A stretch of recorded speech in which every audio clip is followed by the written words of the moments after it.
ഈശോ മിശിഹായ്ക്ക് സ്തുതിയായിരിക്കട്ടെ. എല്ലാവരെയും പുതിയൊരു ദിവസത്തിലേക്ക് സ്നേഹപൂർവ്വം ക്ഷണിക്കുന്നു. കർത്താവിൻ്റെ കരുണയാൽ നല്ല രീതിയിൽ നമ്മുടെ വചനവായന മുന്നോട്ട് പോകുന്നു. പങ്കെടുക്കുന്ന എല്ലാവരെയും നന്ദി അറിയിക്കുന്നു. ഇന്ന് നമ്മൾ വായിക്കാൻ പോകുന്ന വചനഭാഗം വിശുദ്ധ ലൂക്കാസ്ലീഹായുടെ സുവിശേഷം അധ്യായം 9. അപ്പോസ്തലന്മാരെ അയക്കുന്നു. അവൻ 12 പേരെയും വിളിച്ച് സകല പിശാചുകളുടെ മേൽ അവർക്ക് അധികാരവും ശക്തിയും കൊടുത്തു. അതോടൊപ്പം രോഗങ്ങൾ സുഖപ്പെടുത്താനും ദൈവരാജ്യം പ്രസംഗിക്കാനും രോഗികളെ സുഖപ്പെടുത്താനുമായി അവൻ അവരെ അയച്ചു. അവൻ പറഞ്ഞു, യാത്രയ്ക്ക് വടിയോ സഞ്ചിയോ അപ്പമോ പണമോ ഒന്നും എടുക്കരുത്. 2 ഉടുപ്പും ഉണ്ടായിരിക്കരുത്. നിങ്ങൾ ഏത് വീട്ടിൽ പ്രവേശിക്കുന്നുവോ അവിടെ താമസിക്കുക. അവിടെ നിന്ന് പുറപ്പെടുകയും ചെയ്യുക. നിങ്ങളെ സ്വീകരിക്കാത്തവരുടെ പട്ടണത്തിൽ നിന്ന് പോകുമ്പോൾ അവർക്കെതിരെ സാക്ഷ്യത്തിനായി നിങ്ങളുടെ കാലിലെ പൊടി തട്ടിക്കളയുവിൻ. അവർ പുറപ്പെട്ട് ഗ്രാമങ്ങൾ തോറും ചുറ്റി സഞ്ചരിച്ച് സുവിശേഷം പ്രസംഗിക്കുകയും എല്ലായിടത്തും രോഗശാന്തി നൽകുകയും ചെയ്തു. ഹെറോദസിൻ്റെ ഉത്കണ്ഠ. സംഭവിച്ചതെല്ലാം കേട്ട് ഹെറോദസ് രാജാവ് പരിഭ്രാന്തനായി.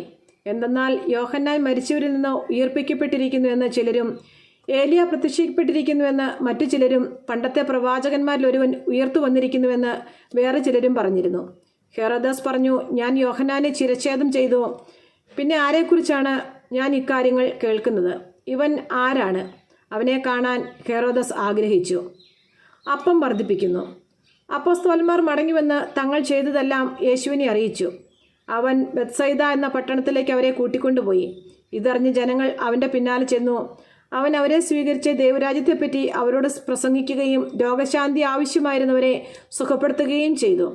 പകൽ അസ്തമിച്ചു തുടങ്ങിയപ്പോൾ 12 പേരും അടുത്തു വന്ന് അവനോട് പറഞ്ഞു, നാം വിജനപ്രദേശത്തായതുകൊണ്ട് ഗ്രാമങ്ങളിലും നാട്ടിൻപുറങ്ങളിലും പോയി താമസിക്കുന്നതിനും ഭക്ഷണ സാധനങ്ങൾ വാങ്ങുന്നതിനും ജനങ്ങളെ പറഞ്ഞയക്കുക. അവൻ പ്രതിവചിച്ചു, നിങ്ങൾ അവർക്ക് ഭക്ഷണം കൊടുക്കുവിൻ. അവർ പറഞ്ഞു, ഞങ്ങളുടെ പക്കൽ 5 അപ്പവും 2 മത്സ്യവും മാത്രമേ ഉള്ളൂ. ഈ ജനങ്ങൾക്കെല്ലാവർക്കും ഭക്ഷണം നൽകണമെങ്കിൽ ഞങ്ങൾ പോയി വാങ്ങിക്കൊണ്ട് വരണം.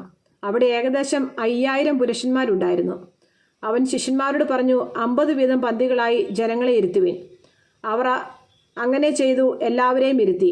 അപ്പോൾ അവൻ ആ 5 അപ്പവും 2 മീനും എടുത്ത് സ്വർഗത്തിലേക്ക് കണ്ണുകൾ ഉയർത്തി അവ ആശീർവദിച്ച് മുറിച്ച് ജനങ്ങൾക്ക് വിളമ്പാനായി ശിഷ്യന്മാരെ ഏൽപ്പിച്ചു. എല്ലാവരും ഭക്ഷിച്ച് തൃപ്തരായി. ബാക്കി വന്ന കഷ്ണങ്ങൾ 12 കുട്ടം നിറയെ അവർ ശേഖരിച്ചു. പത്രോസിൻ്റെ വിശ്വാസ പ്രഖ്യാപനം. ഒരിക്കൽ അവൻ തനിയെ പ്രാർത്ഥിച്ചുകൊണ്ടിരിക്കുകയായിരുന്നു. ശിഷ്യന്മാരും അവൻ്റെ കൂടെ ഉണ്ടായിരുന്നു. അപ്പോൾ അവൻ ചോദിച്ചു, ഞാൻ ആരെന്നാണ് ജനങ്ങൾ പറയുന്നത്? അവർ മറുപടി നൽകി, ചിലർ സ്നാപകയോഹന്നാൻ എന്നും മറ്റു ചിലർ ഏലിയ എന്നും വേറെ ചിലർ പൂർവ്വ പ്രവാചകന്മാരിൽ ഒരാൾ ഉയർത്തിരിക്കുന്നുവെന്നും പറയുന്നു. അപ്പോൾ അവൻ ചോദിച്ചു, ഞാൻ ആരെന്നാണ് നിങ്ങൾ പറയുന്നത്? പത്രോസ് ഉത്തരം നൽകി, നീ ദൈവത്തിൻ്റെ ക്രിസ്തുവാണ്. പീഡാനുഭവവും ഉത്ഥാനവും 1-ാം പ്രവചനം.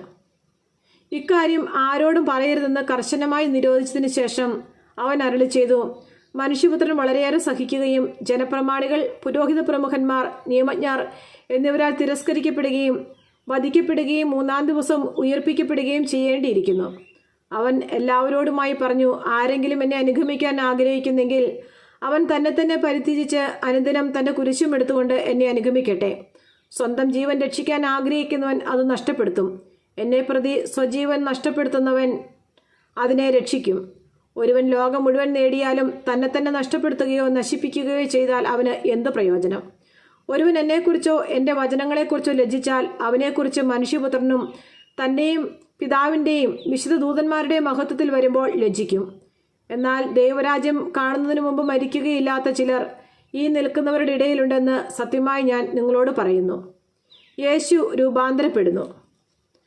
അവൻ ഇത് പറഞ്ഞിട്ട് ഏകദേശം 8 ദിവസങ്ങൾ കഴിഞ്ഞ് പത്രോസ്, യോഹന്നാൻ, യാക്കോബ് എന്നിവരെ കൂട്ടിക്കൊണ്ട് പ്രാർത്ഥിക്കാൻ മലയിലേക്ക് കയറിപ്പോയി.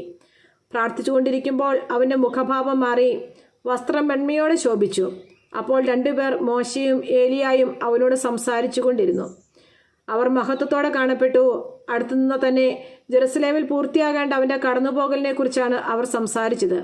നിദ്രാവിവശരായിരുന്നിട്ടും പത്രോസും കൂടെയുള്ളവരും ഉണർന്നിരുന്നു. അവർ അവൻ്റെ മഹത്വം ദർശിച്ചു. അവനോട് കൂടെ നിന്ന ഇരുവരെയും കണ്ടു.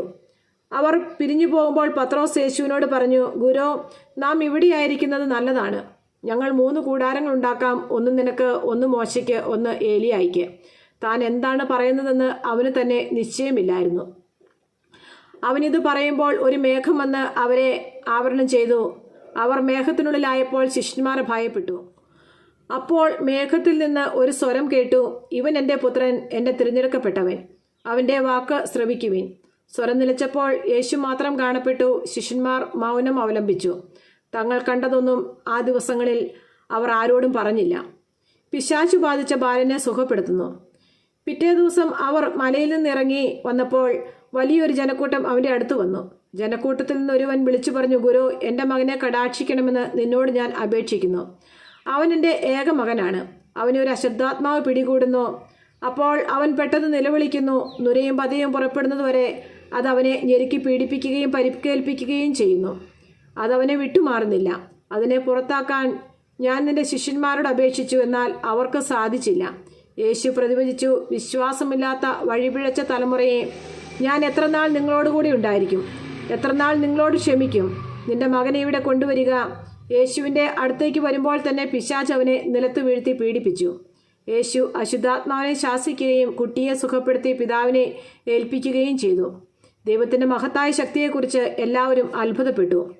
പീഡാനുഭവത്തെക്കുറിച്ച് രണ്ടാം പ്രവചനം. അവൻ്റെ പ്രവൃത്തികളെക്കുറിച്ച് എല്ലാവരും വിസ്മയിക്കവേ അവൻ ശിഷ്യരോട് പറഞ്ഞു, ഈ വചനങ്ങൾ നിങ്ങളിൽ ആഴത്തിൽ പതിക്കട്ടെ. മനുഷ്യപുത്രൻ മനുഷ്യരുടെ കൈകളിൽ ഏൽപ്പിക്കപ്പെടാൻ പോകുന്നു. അവർക്ക് ഈ വചനം മനസ്സിലാക്കാൻ കഴിഞ്ഞില്ല. അവർക്ക് മനസ്സിലാക്കാൻ സാധിക്കാത്ത വിധം അത് അത്ര നിഗൂഢമായിരുന്നു. അതേപ്പറ്റി അവനോട് ചോദിക്കാൻ അവർ ഭയപ്പെട്ടു. ആരാണ് വലിയവൻ? തങ്ങളിൽ വലിയവൻ ആരാണെന്ന് അവർ തർക്കിച്ചു. അവരുടെ ഹൃദയവിചാരങ്ങൾ അറിഞ്ഞ യേശു ഒരു ശിശുവിനെ എടുത്ത് അടുത്ത് നിർത്തി അവരോട് പറഞ്ഞു, എൻ്റെ നാമത്തിൽ ഈ ശിശുവിനെ സ്വീകരിക്കുന്ന ഏവനും എന്നെ സ്വീകരിക്കുന്നു. എന്നെ സ്വീകരിക്കുന്നവൻ എന്നെ അയച്ചവനെ സ്വീകരിക്കുന്നു. നിങ്ങളിൽ ഏറ്റവും ചെറിയവനാരോ അവനാണ് നിങ്ങളിൽ ഏറ്റവും വലിയവൻ. നിങ്ങൾക്ക് എതിരല്ലാത്തവൻ നിങ്ങളുടെ ഭാഗത്താണ്. യോഹന്നാൻ പറഞ്ഞു, ഗുരു, നിന്റെ നാമത്തിൽ പിശാചുകളെ പുറത്താക്കുന്ന ഒരാളെ ഞങ്ങൾ കണ്ടു. അവൻ ഞങ്ങളോടൊപ്പം നിന്നെ അനുഗമിക്കാത്തതുകൊണ്ട് ഞങ്ങൾ അവനെ തടഞ്ഞു. യേശു പറഞ്ഞു, അവനെ തടയേണ്ട, എന്തെന്നാൽ നിങ്ങൾക്ക് എതിരല്ലാത്തവൻ നിങ്ങളുടെ ഭാഗത്താണ്. സമരിയക്കാരുടെ തിരസ്കാരം. തൻ്റെ ആരോഹണത്തിൻ്റെ ദിവസങ്ങൾ പൂർത്തിയായിക്കൊണ്ടിരിക്കവേ അവൻ ജെറുസലേമിലേക്ക് പോകാൻ ഉറച്ചു. അവൻ തനിക്ക് മുമ്പേ ഏതാനും ദൂതന്മാരെ അയച്ചു. അവന് വേണ്ട ഒരുക്കങ്ങൾ ചെയ്യാൻ അവർ സമരിയക്കാരുടെ ഒരു ഗ്രാമത്തിൽ പ്രവേശിച്ചു. അവൻ ജെറുസലേമിലേക്ക് പോവുകയായിരുന്നതുകൊണ്ട് അവർ അവനെ സ്വീകരിച്ചില്ല.